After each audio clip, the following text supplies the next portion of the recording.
And it's time for Good Afternoon Ghana. You're welcome to the program. So at 2 p.m. we'll bring you sometimes exclusive interviews or sometimes what's going on in the country to discuss. Now, what is going on has to do with the NDC that is preparing to elect executives into office, new executives into office, and then prepare themselves to snatch maybe the government seat in the year 2024.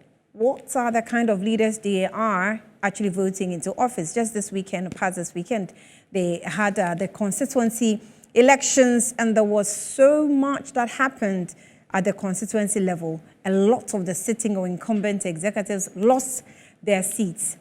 But here this afternoon, we have already started dealing with the executives that's at the national level. We have dealt with Elvis Efrianka, we've dealt with Fifi Kwete, who is running for the General Secretary. The third person that is also in the running for the same position is Dr. Peter Boamah Otokunor. And he will be our guest this afternoon. Let's take a breather. When we come back, we'll tell you more about the guests today.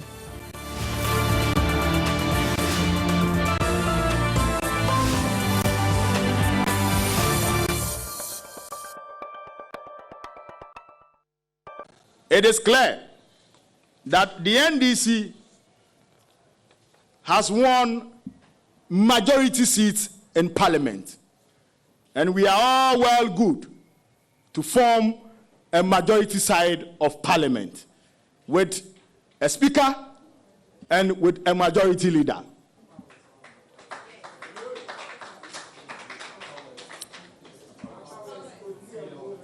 Ladies and gentlemen, you are asking about Upper West, OT and water. In fact, OT, we won 100%. All the 9 constituencies, all the 8 constituencies, we won everything. OT was 100%. Then Upper West, out of the 11 seats, we won 9 out of the 11. Is it 9 or 8? 8 out of the 11. So that tells you the strength, the support that the people of this country has given to the NDC in this all-important election. As we said, we were on a rescue mission. And this rescue mission runs at the core of the survival of the very existence of our own beings. And for that matter, that is why everybody got involved in this election, voted supermassively for President John Dramani Mahama and our parliamentary candidates. Let me use this opportunity to thank all Ghanaians, our supporters, our polling agents, our coalition agents, the international observers, the local observers, the media, for the support that you gave us in delivering this most successful campaign and most successful and sweet victory in the 2020 elections. We are very gratified by the support. We are gratified by the vigilance that our people continue to exhibit on the field. But let me make the point very clear. It is not over until it is over. It is not over until we compel Jean Mensah and the Electoral Commission to let the true will of the people prevail. When we were coming, I decided to buy a ball of kenke. This ball of kenke sells for 5 cedis. The leaves on the kenke alone will be 3 cedi, more expensive than the kenke itself. And guess what, ladies and gentlemen? I bought the kenke with my Ghana card. Thank you very much, Otokunor. Otokunor. Thank you very much. Professor Kwabena A. Anaman and Dr. Frida E. Asem. Peter Boamah Otokunor. Technical efficiency and competitiveness of irrigated and rain-fed tomato production technologies in Ghana. His supervisors were Reverend Dr. Edward Ebu Onuma, Professor Daniel Bruce Sapon, and Professor Kwabena Asumeni Anaman. Chaboy! Hey! Chaboy! Hey! DJ Boyanong. Hey! Regional selector. Feel that! We are Pablo. We party of the education. Ghana Express. Hey! Chaboy!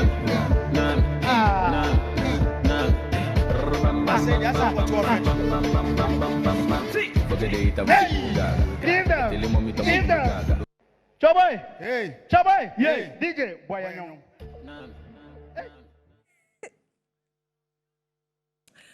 All right, you're welcome back. So those are some exciting moments of the guest that we have this afternoon, Dr. Peter Boamah Otokunor. Welcome, sir. Thank Good you. afternoon And to you. good afternoon, and thanks for having me. It's been great seeing you. You are Very glowing. good. Thank you. I don't know whether you are not experiencing the economic hardship Not so much. visited on us by Akufo-Addo and Boamah. You appear to be a deviation. I say you are living in an island and you are not in Ghana. Let me give you just a brief. I'll give you a brief about Dr. Peter Boamah Otokunor. Let's just give you a short profile of the gentleman in front of me, and then, all right, then we can continue. So, all right, so Dr. Peter Boamah Otokunor is an agricultural economist, an economic policy expert, a researcher, and an astute politician who has acquitted himself creditably in the service of his party and nation. He is happily married with 4 beautiful kids and hails from Jobbing in the Ashanti region, English Alata in Jamestown, Greater Accra, and Koforidua, New Jobbing in the Eastern region. He is a Busuapeni of the Adriana Blade family of Jobbing, Koforidua and Swam, Asante Kweku. He holds PhD degree in agricultural economics from University of Ghana and an honorary doctorate in executive leadership from New England University, USA. He holds a diploma in youth development from the International Training College of the International Labour Organization, Turin, Italy, a Master of Arts degree in economic policy management and BSc degree in agriculture from the University of Ghana, Legon. His knowledge areas include agriculture, economics, economic policy research, rural development research, communication, strategic planning, project management, policy planning, and youth development. He has over 20 years working experience in the private sector. That is Sam Wood Limited, Modern Aqua Farms Limited, OTB Ghana Limited, as well as managing his own businesses. He was the CEO of Cardinal Concepts Limited, a company he formed at age 20, Farm Trust Group of Companies, and currently the chairman of the Hemp what? Agro.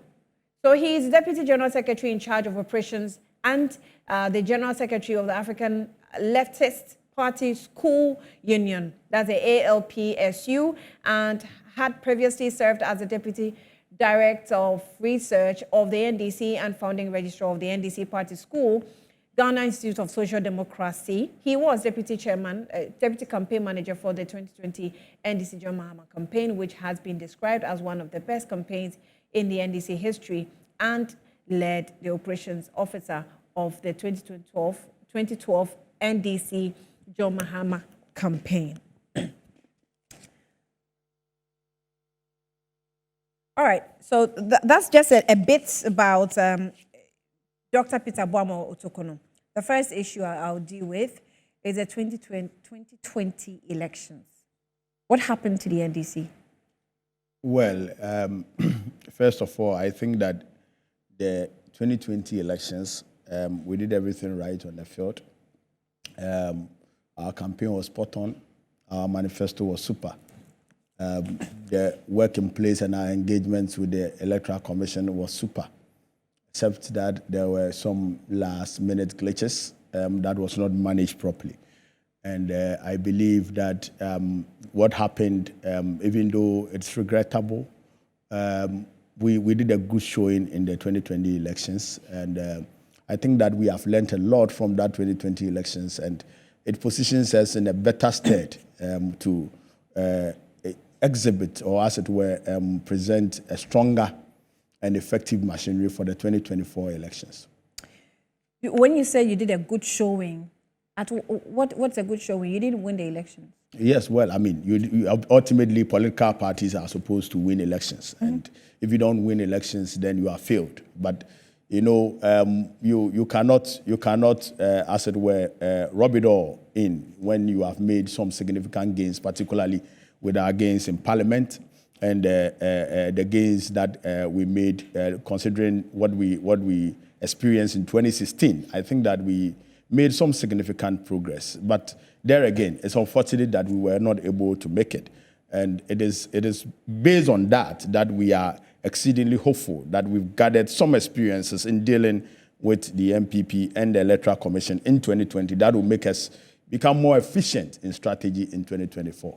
I picked up information that, the previous elections that we've gone through, the NDC had very robust systems in checking the results, to the extent that it even helped them in the strong room. Then when we could even see what was happening in the strong room on TV, they had robust system. At what point did you, sort of moved away from that strong robust system you had to an almost disorganized results organization? Well, it's a very interesting one, but those days when we were doing coalition, IT systems were not advanced that much. And so the demands and the speed and the efficiency were not, things that people pay attention to. The last 2 elections, IT has advanced. So the dynamics were different. I think that we fell short, in one of 2 things. In 2016, the system didn't respond as it were. Some of us have held the view that, the IT systems have the extent to which they can perform in terms of their efficiency. But even as you do that, you should always have a plan B. Unfortunately, in 2020, it appears that we over-relied on the IT system, which clearly was bound to fail, because I recall some instances I raised the concern that, look, this system that we are developing, could it run on 2 levels of connectivity? You either run on data or you run on satellite, both of which can be interrupted by the NCA. And the head of the NCA has direct interest in the elections. And he has actually led the team to, develop systems for the MPP. So you should know that as they develop their systems, they would be developing counter systems to weaken your systems. And so some of us had argued at the time that we should look at alternative means of doing that. But again, as I said, we take full responsibility for what happened, even though there were officers in charge. But I think that we can do better moving into 2024. And for some of us who have been in elections for the past 12 years, our understanding of the dynamics of election, goes beyond even collation. Because if you don't get the votes at the polling station, if you don't protect the ballot boxes at the polling station, whatever comes out will be junk, and you will be collating junk. So even if you have an efficient system, efficient collation system, you will be collating junk. So it is important that moving forward, the party focuses its strength on consolidating our gains at the polling station. And those are some of the things that drives some of us and motivates us, to make sure that we are well positioned in the elections, so that the experiences of the past would help us build that robust, formidable, system that will help us, one, to get the votes into the ballot boxes, protect the votes that have gone into the ballot boxes, prevent infiltration of illegal ballot papers, and be able to transmit the right results from the polling stations. I can actually say that you let your foot soldiers down. Well, it depends how you look at it.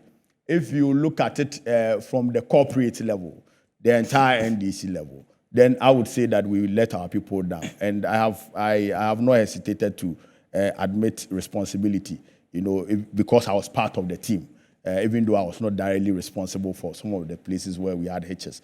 But be that as it may, I think that the party people are inspired again by the experiences of the elections. Because if you look at the analysis we did with the results, you realize that most of the rigging was not done through the defects of the collation system and perhaps maybe the drinking of tea or not. I mean, that was not what led us to the where we ended. Most of the defeats, about 80-90% of it, its contribution was from the ground. So the defeat started from the polling stations because we failed to put the right mechanisms in place to protect the ballot boxes. And perhaps if that had happened at the polling station, they poured the ballot papers down, They are not going to check which one is authentic and which one is not authentic. They count.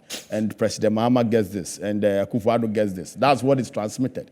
So even if you do efficient collation, you'll get the same results. So I think it's a collective responsibility thing that we would all have to take, both those who manage the elections from the polling stations to the constituencies, to the regions, and those who manage the coalition at the national level. So I've been hearing from your people, NDC, that, NDC has become very attractive. And I'm looking at a party that let its people down, as it were, and then all of a sudden, we have become so attractive. You hear from most of your executives, you just ended your constituency elections, and they are overwhelmed with the people that filed to want to, be in office, or those who are supporting and delegates and everything. And I'm wondering, what has made you so attractive? The attractiveness of a political party relies very little on whether some team or some group of people or some individuals have disappointed the party. The attractiveness of a party goes beyond that. It has its foundation in the history of the party, our performance track record, and the formidability of the party and the prospects that the party holds. And if you look at the kind of performance the Akufo-Addo Boamah government is expressing, for all of us to see, it begs that, people would automatically miss the President Mahama administration and the NDC administration, because they saw how we developed this country. They saw how across sectors we were very enthusiastic about turning the fortunes of this country around. And that will make people get attracted to the NDC more than we. Where was that enthusiasm? We're failing in some aspects in 2020. In which Absolutely aspects? not. I don't think that. In which aspects did you fail? Oh, but you have said that we let the people down, and you in terms you of had, elections. you had the base. So in terms of elections. So that's what I'm talking about. But I'm asking in terms of your performance as a government before you left office. No, our performance has been superb. It's been impeccable. Apart from the Nkrumah government, no government has performed better than the NDC. Our track record is replete with, outstanding performance in terms of infrastructure development, the economic management, and all that. Pick sectors from education to health to agriculture. No government, no MPP government has outperformed the MPP. And the evidence is clear for everybody to see. Pick aviation. The evidence is there. Pick health. Health infrastructure. Our vision was to make Ghana a health hub for the sub-region. And we were almost there. In fact, with this Ridge Hospital that we built, with the Bank of Ghana Hospital that we built, with the Maritime Hospital that we built. You weren't almost there. Yes, we were almost there. With the University of Ghana Medical Center. Now, most diplomats in the sub-region come to Ghana for healthcare. And you when you say we're making us a hub of healthcare, you weren't almost there. No, maybe you started something we saw, but I don't think you were almost there. No, we started something. You had a foundation. We did significantly well. The kind of hospitals that we built within that short period. Okay. The 4 major hospitals, the Ridge, the Bank of Ghana, the Maritime, and the University of Ghana Medical Center, has become a center of excellence in terms of healthcare in the sub-region. And most diplomats in the sub-region come to Ghana for healthcare. This was not the case before. And so I believe that we're getting there. We were almost there. And if President Mahama had stayed additional 4 years, Ghana would have had its enviable comparative advantage, in healthcare as we envisioned. And so when you look at our track record, it is replete with the kind of outstanding performance that any serious government should deliver when it's in government. When you pick education, for example, all the educational infrastructure that we see in Ghana, most from the universities, the public universities that we added 2 public universities before we left power, just under 8 years. Our friends in the MPP, all their historic service to this country, which is about 16 years, they have done absolutely nothing in terms of establishing universities. Let's look at secondary education. Look at the quantum of infrastructure that we have added. They have done none. You understand? Let's look at basic school education. We removed the schools under trees. We phased out the shift system. I attended morning and afternoon shift system when I was in the basic school. Now it's no more there. You understand? And this was done by the NDC. So you pick across sectors and you realize that the NDC has been very outstanding. And that is why we have gained that enviable attraction that you so talk about. Talk about agriculture. Before we left, we had done this agriculture revitalization program, which drew on the broiler revitalization program, which got us to reduce, chicken product importation, poultry product importation by almost about 60%. Then we halved the importation of rice by 50%, and so many other things. It was at the tail end of our administration we got that package from Canada, which our friends took on and transmogrified it into planting for food and jobs, blah blah blah. And you have seen how it has ended. You understand? So our record across sectors makes the Ghanaian people miss the NDC government. You are an agriculturalist. And that is the source of the attraction. I'd like to pick on your expertise a bit. Do you have a farm? Yes, I have a farm. I have been farming for the past, I think, 12, 13 years. Oh, wow. So what do you grow? Well, you rear animals too? I rear animals. I do mostly livestock, but I grow maize and vegetables. I mean, in seasons. Sometimes I change. Like this year, I produced large, acres of maize. I did some potatoes and some vegetables. But I'm into livestock. I do mainly piggery and poultry and ducks. Some goats. I want to know, because viewers are watching. Yes. Yeah. So goats and pigs. I do the pigs on large scale. Yeah, very large scale. So how many do you have in number? Oh, now my stock will be around 1,000, a little over 1,000. In Ghana, in Accra here? Yeah. No, not in Accra. It's not in Accra? Yeah, it's in Nsawam. And the birds? The birds, now I have emptied mine, so I have just about some 100. Why? Yeah. It's become very difficult for poultry farmers. Okay. And you see, that is the point I wanted to quickly draw on to. Now, for poultry farmers who produce eggs, it is becoming exceedingly difficult to produce the eggs at the current price, because as it stands now we are importing eggs from China. And when you import the eggs from China, you are able to get it at a rate of about between 16 to 18 cedis when it has arrived in Ghana. And so you can sell it very cheap. But we buying the soya beans and all the other feed ingredients, from the market. We are unable to meet that price, that market price. So it becomes very difficult. A lot of my friends that are doing birds, poultry, for example, have closed down their farms. They've closed down their farms because it's not profitable anymore. And I don't know why we would get to the point where we have to be importing eggs into Ghana. Why do we have to import eggs?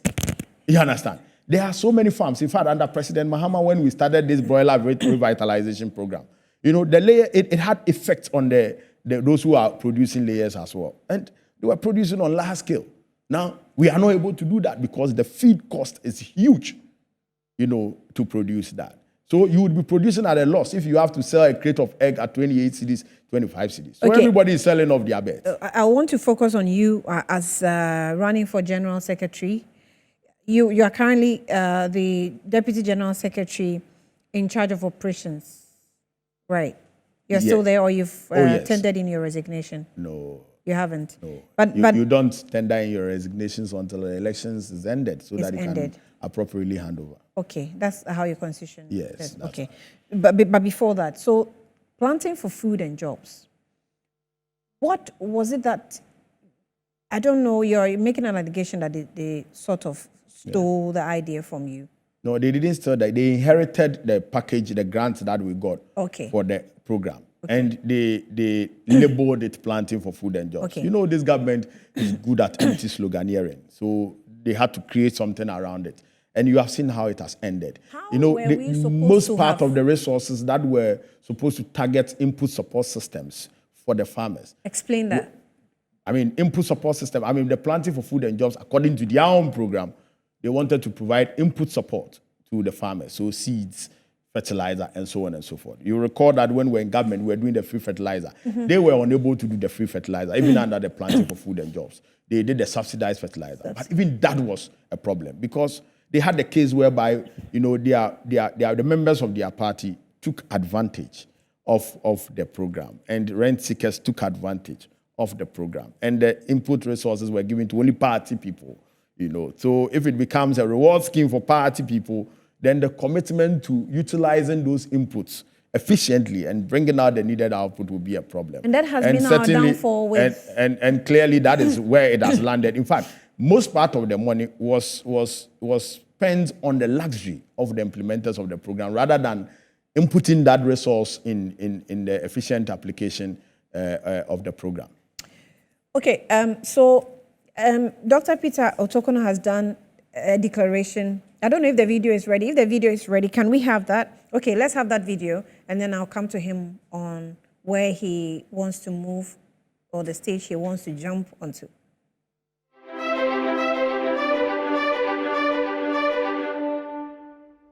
Fellow Akatamansonians, countrymen, comrades, ladies and gentlemen. For the past 16 years, I have dedicated myself to the service of our great party, the National Democratic Congress. During this period, I have served in various capacities, both in government and as a party official. I have served as the head of research at the Communications Directorate of the Office of the President, as a Deputy Chief Executive Officer of the National Youth Authority, and as a member of the National Elections Directorate of the NDC, as a Deputy Director of Research, and the founding registrar of the NDC Party School, the Ghana Institute of Social Democracy. By the good grace of God and by your support, you elevated me to the high office of the Deputy General Secretary of the NDC.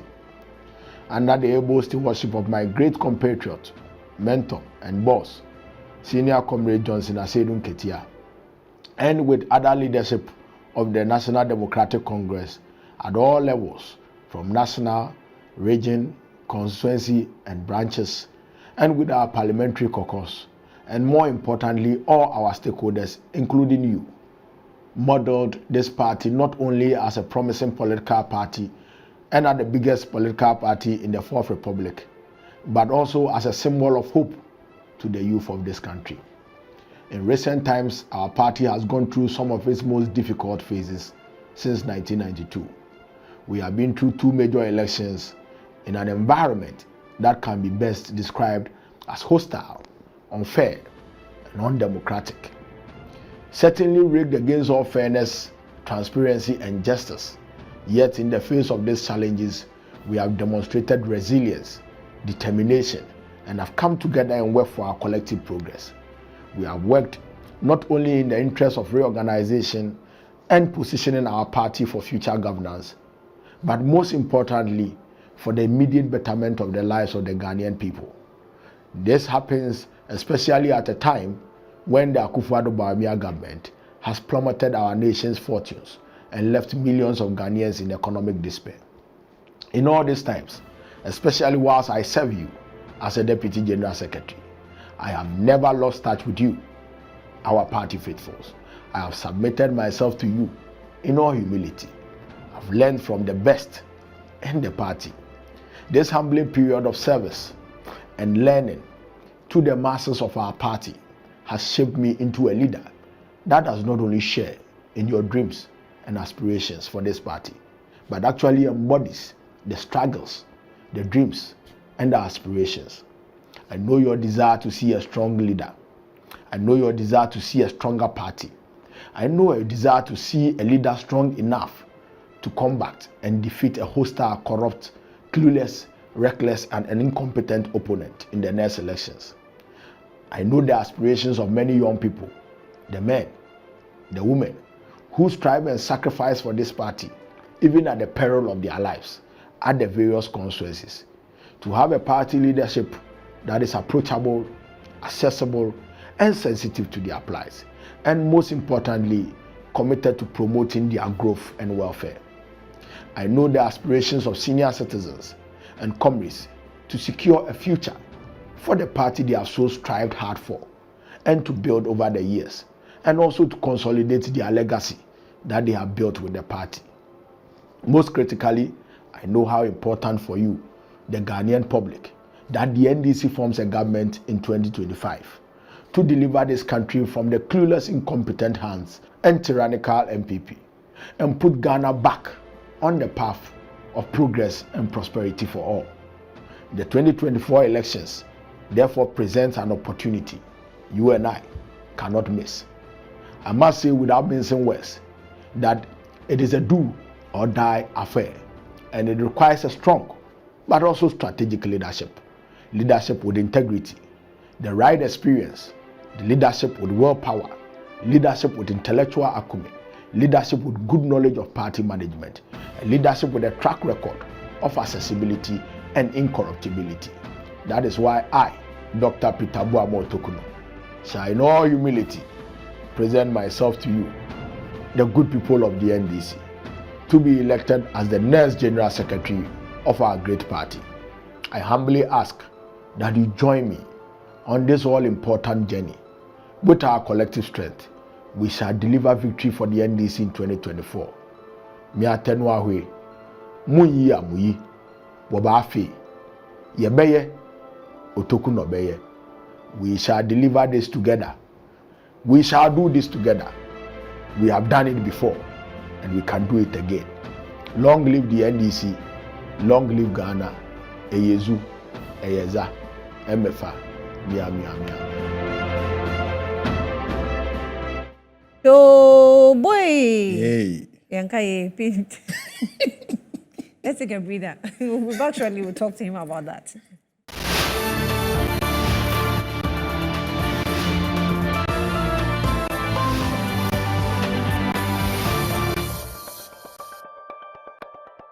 Chaboy! Hey! Chaboy! Hey! DJ Boyanyong. Regional selector. Feel that. Ubeti nyama we apa memo. We party obi ajuse. Ye nyina Ghana Express go. Hey! Boyanyong. Hey!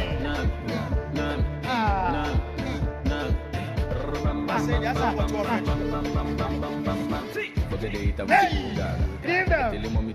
All right, you're welcome back. So, one thing that actually got him very popular, you find him, you go anywhere, you hear Choboy, hey, then people say DJ Boy. Were you lost for words at that time? No. I mean, it's you know, when the results were declared, everybody was disappointed. Yeah. You know, the morale was down. His Excellency had to address, you know, the nation on the outcome of the results. And, you know, because everybody was down, I had not slept for 3 days. And I was given a signal that His Excellency is coming down. He was in the office, so he was coming down to talk. And so I had to prepare the room for His Excellency to take over. And I charged the crowd for like 15 minutes. He was not coming. Well, so, I mean, I realized that he was not coming anytime soon. So I had to end the charging so that they will play. And, you know, at the time, coming again, that song. Yeah. I mean, it's very, you know, emotional song. So I wanted them to play the song so that when I get another signal, then I can prepare for him to take over. So, Choboy, DJ, just to end. And it has become something else. I mean, when I go around the country, most of the DJs use it as their, you know, signature. I'm telling you. Wow. And anytime I hear it, I say, hey, this country. Yeah, baby. Yeah, baby. Anyway, so General Secretary, why do you want to carry that mantle so soon? Well, I've heard people say, wow, it's so soon. Peter could have waited a bit. Have you heard that? Well, not that much. From people who are not in the party, they see things superficially. So they may likely come up with those comments, 1 or 2 here and there. But those who are in the party, who knows the rudiments of the party, knows the nuances of the office that I seek to possess, understand that there could not be any better person to hold that position than me. And so that comment will not come from them. Rather, it has been encouragement upon encouragement. And you see, the reason why Dr. Peter Boamah Otokunor must be the next General Secretary is grounded on the fact that, look, the NDC cannot survive an additional day of an Akufo-Addo government. Neither can the people of this country survive an additional day of an Akufo-Addo government. And it makes the 2024 elections very crucial. And because it makes it very crucial, you will need some kind of leadership. And I have said that, you know, it is circumstances that produces leaders. And the current circumstances that we are in as a country requires a Dr. Peter Boamah Otokunor leadership. in the NDC as the General Secretary. What are these circumstances?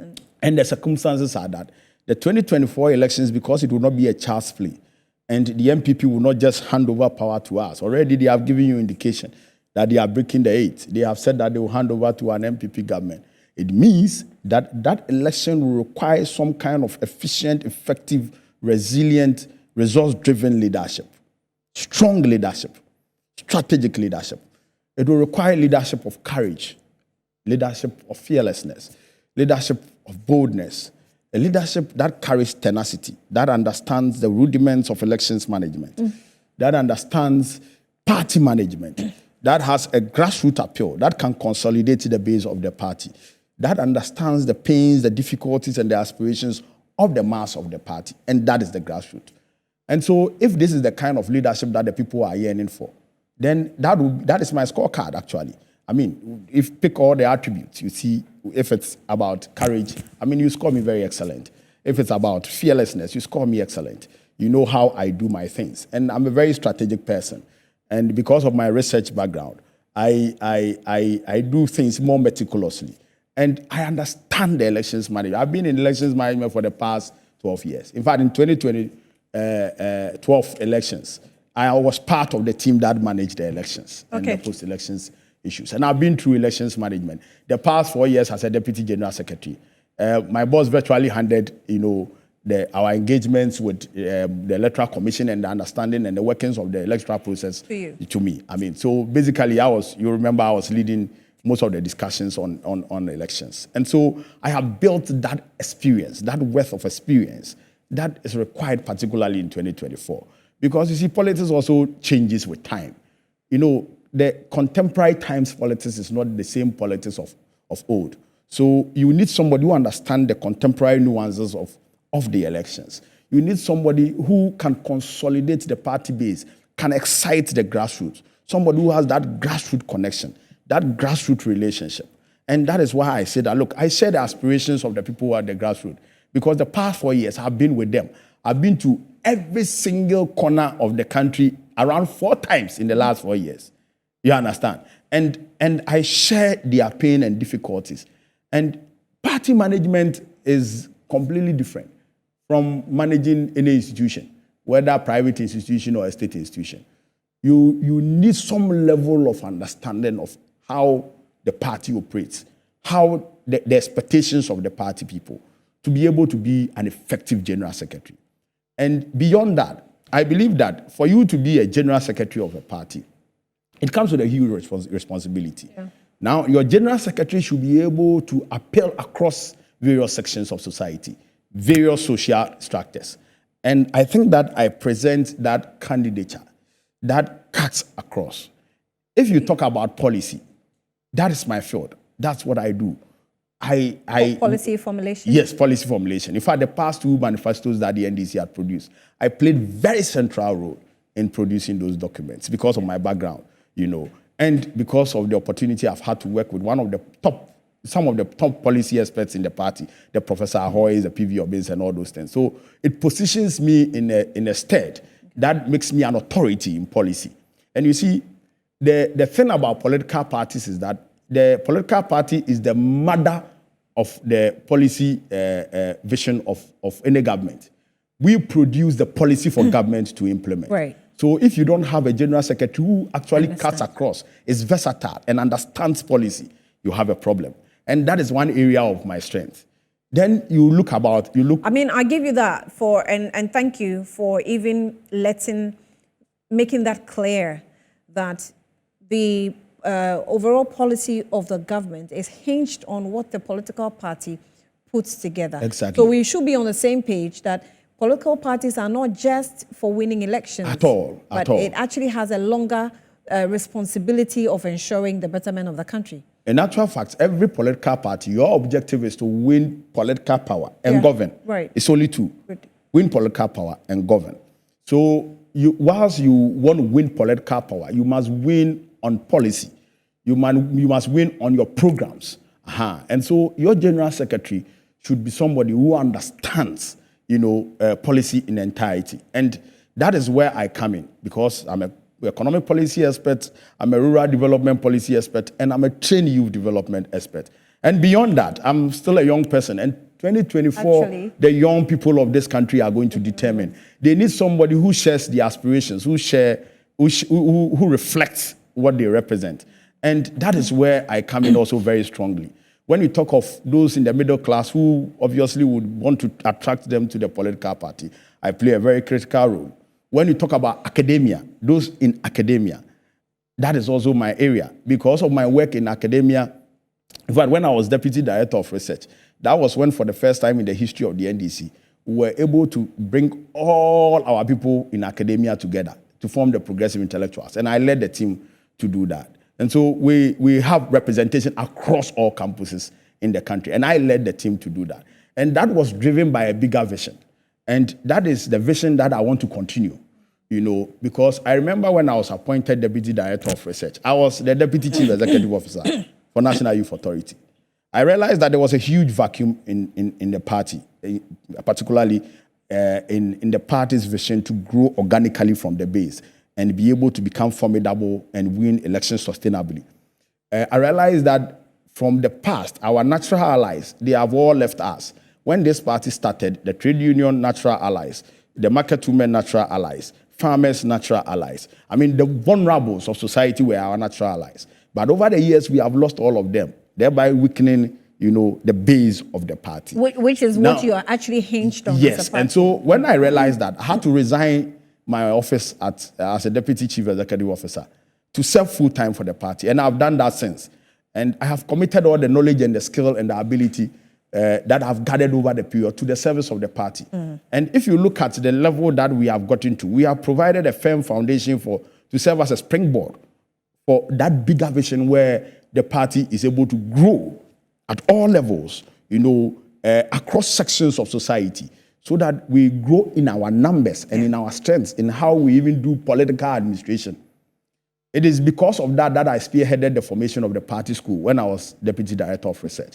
It is because of that together with a few others, including Ambassador Sampi Ali, we started bringing together professionals. And that has now developed into the Professional Forum, which is now a huge affiliate of the NDC. So there has been a conscious effort to grow the party in a manner that the party would be restored to its original dignity, where our natural allies actually identifies with our philosophy.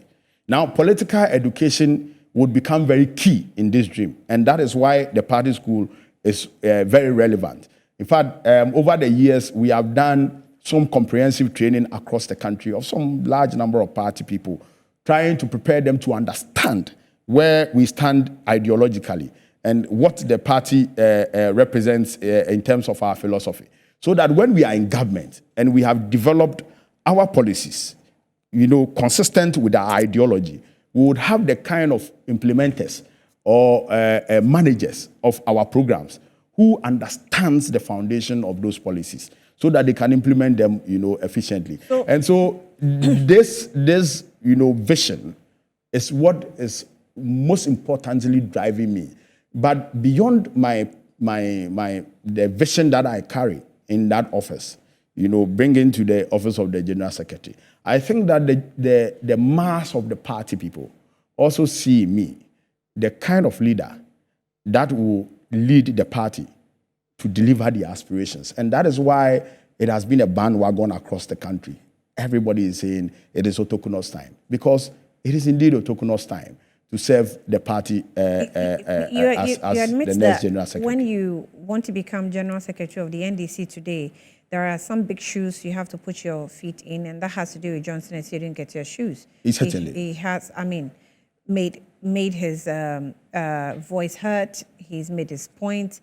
It's almost impossible to find an Asiedun Ketia. Exactly. How is that? And as you answer that, you want to look into this camera, and then you tell the delegates what exactly you offer if they are expecting a person of your caliber to give them a Asiedun Ketia and more, or what are they expecting from you? What should they expect? Okay. Annie, one thing I can say for sure is that I can never become Johnson Asedu Nketia. Definitely not. Yes, I can't. And the shoes are certainly big. But what I can assure you is that I'll become your leader of choice. I'll become General Otokunor. And you see, my leadership would be very unique because I have come through so many hands and I've learned a lot under so many leaders. And they have actually done, I'm a very smart and fast learner. So I learn very fast. And all the leaders that I've worked with, I can say that they have downloaded a lot onto me, particularly in the last 4 years. General Mosquito has virtually, I've gone through apprenticeship under General Mosquito, and he has downloaded a lot and impacted me. He actually showed a lot of interest in my political growth. So I have a lot that General Mosquito, has. But I have more that I'm yet to add. Of course, that is you. Yes, and that is me, and that is what will bring the difference. And so you can be assured that you would have a different kind of leadership under Dr. Peter Boamah Otokunor as the General Secretary of the NDC. And it would be the kind of leadership that, the current generation would want. And that is certainly what I'm going to offer. I stand on the shoulders of all these great people that I've led.